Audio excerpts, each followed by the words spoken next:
আমরা দুনিয়ার সুখ, সম্পদ আর ব্যস্ততার পেছনে ছুটছি, কিন্তু একদিন সব শেষ হয়ে যাবে।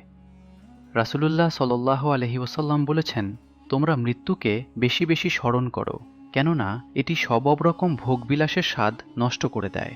সুনান আত-তিরমিজি 2307। মৃত্যু স্মরণ মানুষকে গুনাহ থেকে দূরে রাখে, দুনিয়ার মোহ কমিয়ে দেয় আর আখিরাতের প্রস্তুতির কথা মনে করিয়ে দেয়। তাই আজ নিজেকে একটি প্রশ্ন করুন, আমি কি আমার রবের সাক্ষাতের জন্য প্রস্তুত? মৃত্যু স্মরণ করুন, আখিরাতের জন্য প্রস্তুতি নিন।